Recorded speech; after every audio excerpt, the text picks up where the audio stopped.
Alright, I got a request for making a video about how I made this thing.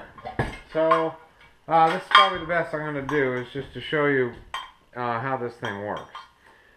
So, it's made out of perforated angle iron. It's pretty basic. It's what all your garage door track is made out of.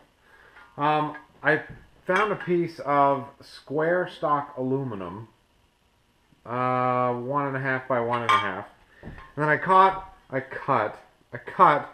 a notch in it. So this notch right here is what fits around the joist. Oh, I can almost show you. This is where the joist goes right here. So I would use the tool like this. You can see the joist goes there.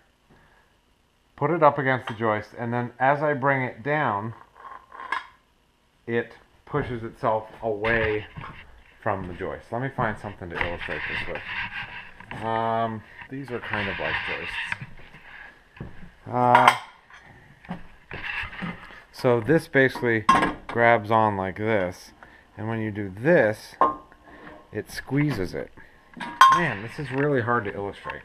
But anyway, let me see if I can show you how this thing works. So it's basically a triangle. Maybe what you really want is me to just hold it still for a second so you can look at it. So this pivots here, and this pivots here.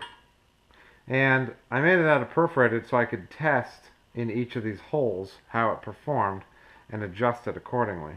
So this basically needs to be a triangle so that you have a fulcrum from which to press against.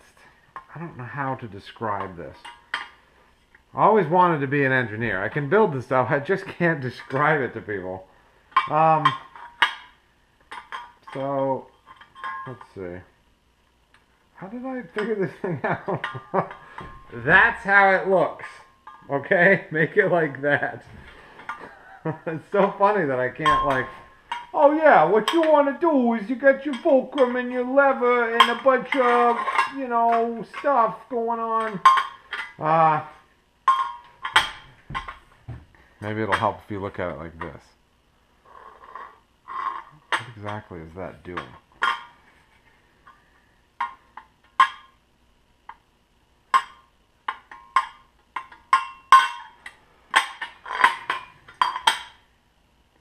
You're going to really enjoy this, watching this guy mess around with this thing.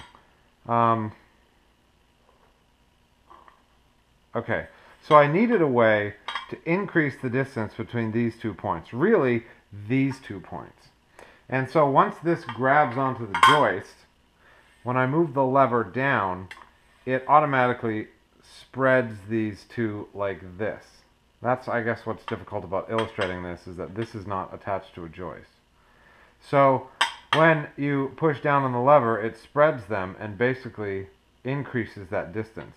Now when you get to a certain point right here, it's no longer increasing, it starts to come back the other way around. So this only goes a certain way. What am I trying to say? It only goes a certain distance. I needed to make this smooth because this actually slides along the board like that, because this part stays on the joist, and so this slides along the member, the tongue and groove board thingy. Yeah. I don't know if there's anything else you want to see. But if you make a triangle, and you attach this part here, you make sure this slides. So this is just a piece of aluminum. It doesn't really have to be an L, I guess. One of the things I don't like about this, I'm gonna rag on my own tools, but that hole could have been better sized. I find this slop annoying. I was a little quick when I drilled my holes. You can also see I drilled a couple other holes, and I found that these holes didn't quite work as well. The distance was too much. Can't remember why, but if you build it out of stuff that has a whole bunch of holes, you can't possibly fail. I mean, it's foolproof, really.